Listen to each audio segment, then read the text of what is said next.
Hi class, in this video I'm going to be going over functions. This is the last concept that we are going to be covering this semester, so that's exciting. This is the last video that I'll probably make. So I'm just going to go over to the schedule and we're going to be learning about functions. There's some notes here. I definitely recommend going over these if you have some time, but I'm just going to jump right into a project because I'm going to show you guys how to create a sound sampler.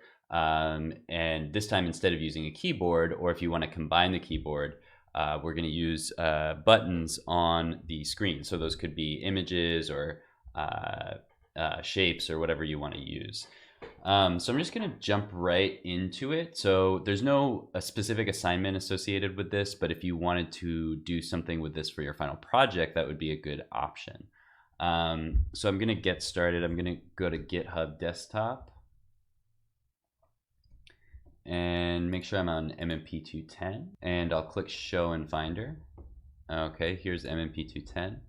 And for this project, I'm going to be using my keyboard files. I'm still going to be working with sound.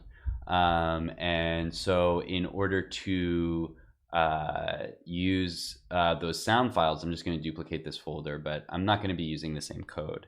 So I'm going to hit Command D, and I'm going to call this functions.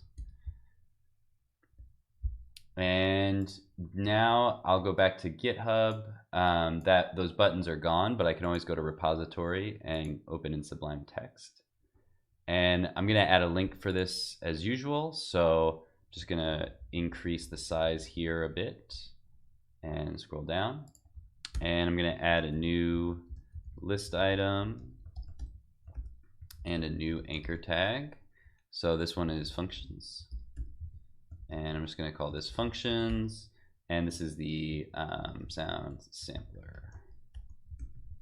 So I'll just close the anchor tag and the list item. And so then I'll go to my functions folder and open up index.html. I'm just going to change this to sound sampler. And I'm going to leave everything else here. I'm still using sound, so I still need to have the sound library. But I'm going to go over to sketch.js and I'm going to change a bunch of stuff here. So some of these things actually I won't overwrite because they'll be useful. So I'm just going to change the note here to sound sampler with functions. And this is May 6th. So I'm definitely going to keep the same music and sounds. So I'll leave those the same. I could obviously add new sounds in here. I could also add as many sounds as I want.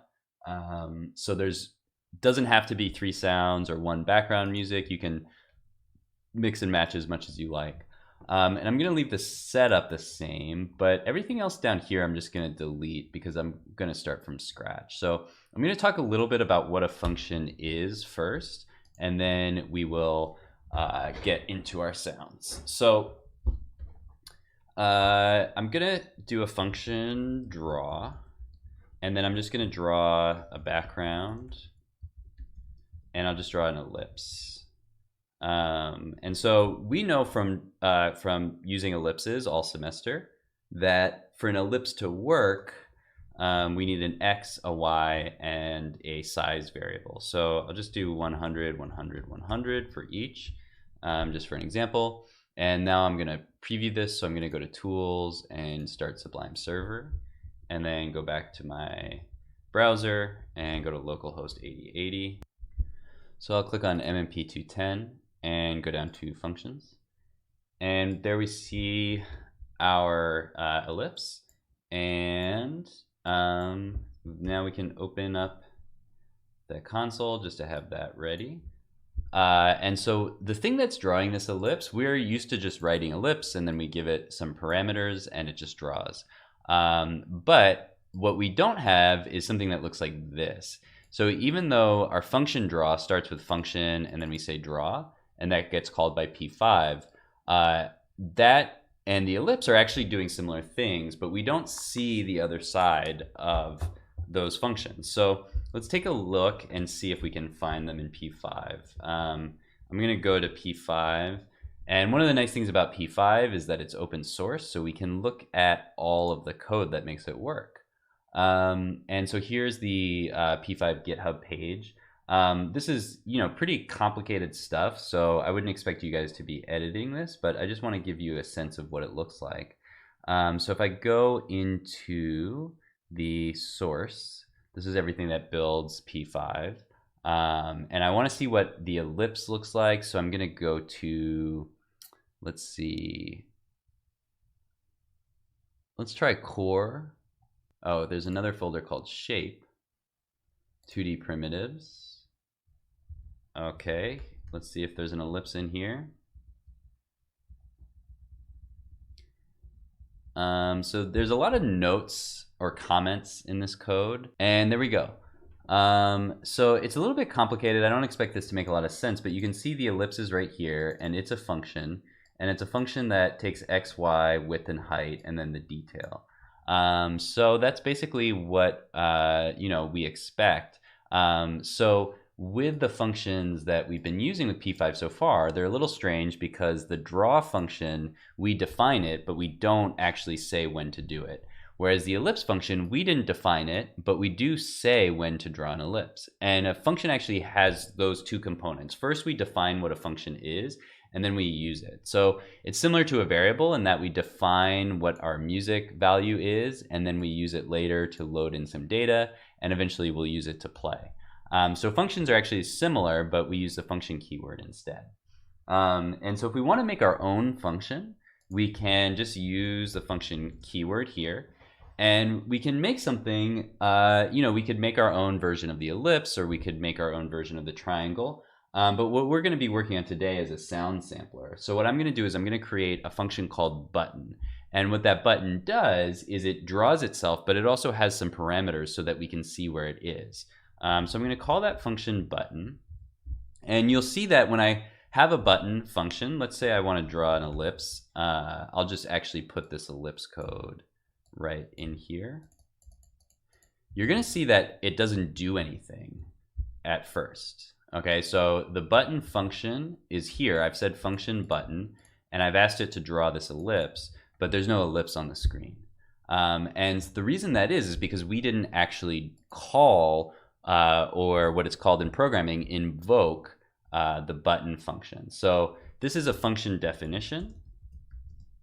And if we want to call the function, we need to write it out just like we did with our ellipse previously. So calling or invoking the function. Okay, so if we want to call our button function, we just use button with the parentheses. So when we define a function, it looks like this, like with our setup, our draw. And when we call a function, it looks like this, where we have the name of the function with the parentheses, just like we do with the ellipse. Okay, so there is our ellipse. But now what we want to do is we want to make this a little more interesting. So it's easy to make what looks like a button. We can just, make it something that changes color when we hover over it. And we can do that using the code that we looked at in the previous video with the interaction. So I'll make that work real quick. But one thing that we want to do with functions is we want to be able to repeat them. You know from creating ellipses that you can make as many ellipses as you want, and you can put them wherever you want. So we're going to do a similar thing with the button. So to start, we need to give the button the parameters. And so we can start with, I'll put those parameters in here. And now we need a way to get these numbers from up here going into the button, into our button code down here. And so we can create our own parameters. So I'm going to use x, y, and then finally size, s, as our parameters. And the nice thing about using a function like this is these variables, this is essentially like saying variable x equals whatever number is right here, and variable y equals whatever number is right here. These parameters get passed from this point in our argument down to whatever we want to call it right there. Okay, so we just have to get the order right. You don't actually have to put it in the same order, x, y, and then size. But since we're used to doing it that way, that's a convention, that's what we'll do. And so now I can just replace X, Y, and size like that. Okay, so now I have my first button here, and I can draw another button over here. Well, let's move it over 500. And so now I have two buttons on the screen, so with only one call to the ellipse. So my first button goes X is 100 here, Y is 100 here, and size is 100. My second button says 500 is X, 100 is Y, 100 is size, and then X goes here, Y goes here, size goes here. And so we can make as many buttons as we want. Right now, this isn't really doing anything more than what an ellipse normally does, but we're gonna add some code to make our buttons interactive, and then eventually they'll play sounds. I'm gonna detect whether or not my mouse is inside the button. So we looked at that in the last video. I'm just gonna use the distance variable. So detect if mouse is in button. So variable D is distance, D-I-S-T, between X, Y, so that's the origin position of the button, and mouse X, mouse Y, the position of the mouse. So if distance is less than size divided by 2, so if the distance between our button origin, or the center of the button, and the mouse is less than half the size of the button, then we'll change the fill. Let's change it to gold so it's highlighted. If it's not, so we'll say else, then we'll change the fill to, let's do plum. I think that's what I used in the example. Okay, so now both of our buttons are interactive, but we only wrote that code once. Okay, so that's where using functions becomes very useful. Instead of having to repeat this code for each one of my buttons, I can just do it once, and I can reuse it. I can make as many buttons as I want, and they'll have the same functionality.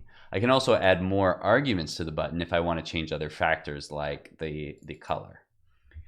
So then we know if the mouse is inside of the button. Let's go a step further, and let's say if we click on the button. So let's say if mouse is pressed, then we will click on the button. And so for this one, let's do our fill is gold. And then else, okay, so we've got an if statement inside of another if statement here. If the mouse is pressed, we'll fill gold. If it's not, let's do a stroke. Let's say the stroke is gold, so we'll see that we're hovering over it, and we'll do a stroke weight is 2. And otherwise, we'll do no stroke. Okay, so now if we hover, we see that we're pressing it, and when we click, then the button fills in. Let's make the stroke a little bit bigger so we can see that. Okay, now we look like we have a couple of buttons. So in my logic, I'm doing a few different things here. I'm first detecting the distance. Okay, so if we're inside the button, then we do some other stuff. If we're not, then we're just doing no stroke in film plum, and then we draw our ellipse down here. If we are inside the button, we want to see if we're actually pressing the mouse. If we are, then we can do fill as gold. And if we're not, then we can just do the stroke, just to indicate that we're inside the button. So we have a few different states: outside, inside, and then clicking fills it in. Okay, so now we actually have some interactive buttons. Okay, and because I have this modular button function, I can just make another button. I can make as many buttons as I want. So let's make another button over here, but let's move it down a bit on the Y, and let's make it a little smaller so we can change the size as well. All that code is gonna update. So these buttons they all have the same colors, but they can have different sizes and positions, and then they have the same sort of visual functionality. Right now, you're probably starting to imagine all of this other stuff that you could do with this. So let's just do something simple, and let's play different sounds based on different buttons. So I'm gonna make one big button for my background music, and then I'll make a few little buttons for the sound effects. So I'm just gonna copy this button a couple times and move it across the page. And I could also put labels if I wanted to. That might be helpful. So I have one button for my main sounds and some buttons for my other sounds. And so let's trigger these sounds. So we have the sounds loaded, but we want to tell the button which one to play. So just like we pass these numbers into our function, we can also pass a sound. So let's put a sound before our coordinates. So for our background music, I'll just put the music sound here. And then for the rest of them, I'll do jump sound and laser sound and power up sound. Okay, so now we'll just pass a sound variable through here. Hopefully sound isn't already a thing. No, it's not. Okay, that's good. So we'll just create a sound variable inside, so it'll pass these different sounds, and then we'll say if we click on it, so if we're inside the button and mouse is pressed, we'll play the sound. And of course we want to detect if the sound is playing first so that we don't, play it a million times over itself. So we'll just say if sound dot is playing, then we'll say sound dot pause. So we have the ability to pause the sound. Oh, I forgot my bracket up here.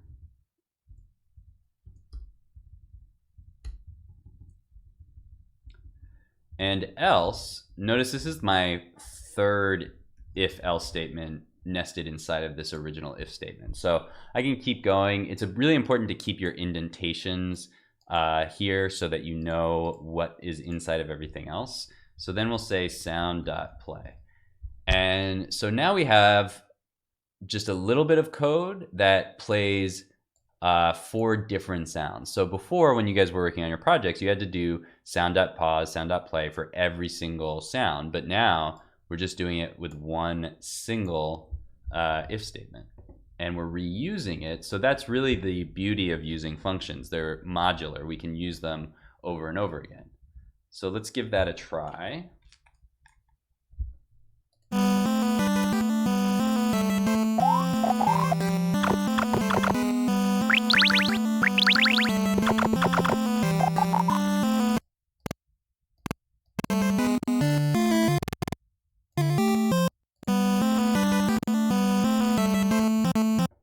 Okay, so one thing I noticed is that the sound, when I pause, for the longer sound, it's getting kind of stuck. So another way that we can write this that's a little simpler is I can get rid of this part, and I can just say if the sound is not playing.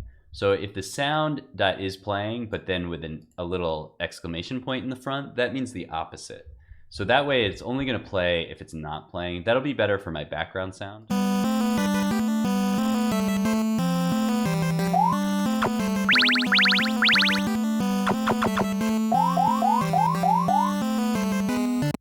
The only problem is that now I can't pause the sound. So I could add like a keyboard or something like that. There's also more complicated ways that we could set up our buttons, but for now, this is going to be a bit easier. So we won't make it any more complicated than that, but you can do it either way. If you have very short sounds, you can use the other code. So I'll leave that in here.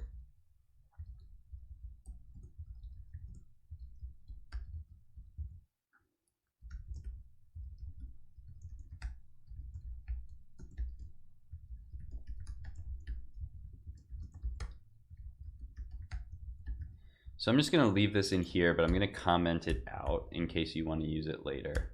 But otherwise, to keep it simple, we'll just say, if the sound is not playing, then we'll play the sound whenever we click the mouse. So that's pretty much all there is to it with the button. There's a lot more that you can sort of customize about your buttons. We could change the color. You could change the label. You could add text. All you have to do is add more arguments. So you can add arguments as much as you want, as long as they line up. So if you have an argument for sound here, it has to match here. For X value here, it has to match here. For Y value, has to match here. And then size has to match here. So if you want all of your sounds to be the same size, you could just get rid of this argument and just say something here like variable s equals 100. If you don't care what size the buttons are, you could do it that way. So you can add and get rid of arguments depending on what it is you want to do with your buttons. But that's basically everything that we need to do for this example. It's just a really simple little sound sampler. We can just play different sounds. If you want to include images, you can use images. You could just try to make sure that they look about the same size, or you could size the images as a circle. You could also use rectangles and use the rectangle collision detection that we looked at in the last video. So in this video, we're using the mouse collision that we see here, but you could also use the rectangle collision here. Just insert your rectangle code that we had for the button here. So if you want to add rectangles as well as circles, you could go that way. So that's basically it for this video. I hope you guys are able to create some interesting projects with this. There's a lot more that you can do with these. If you're interested in making like a simple game or something like that, then we could talk more about what code would be needed to make that work. But for now, if you want to just make kind of a silly, fun sound sampler, you can do that. You can also still use the visualization. So even though I have the button here, I can still say stuff like if sound is playing, like we did in the previous video. I could say if sound, let's just do jump sound is playing. I can still add some visualizations in here. So maybe I'll just do a rectangle.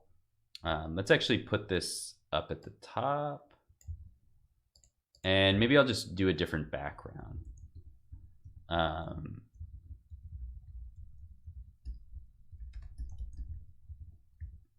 So even though our buttons have this generic sound variable, we can add in the specific sounds in our draw function, and we can still use those just how we would in any other sample.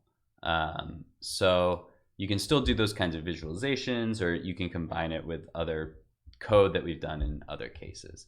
But for this example, I'm just going to keep this kind of simple because I really want to just emphasize how simple using custom functions are. You also can make other types of functions. It doesn't have to be called button. You can call it whatever you want, as long as the function name here matches the function name here. So if you have other ideas for things that you want to repeat or make modular, we could talk about different ways to do that. So that's it for this video. Let me know if you have any questions or if you have any thoughts about things that you would want to create with this code.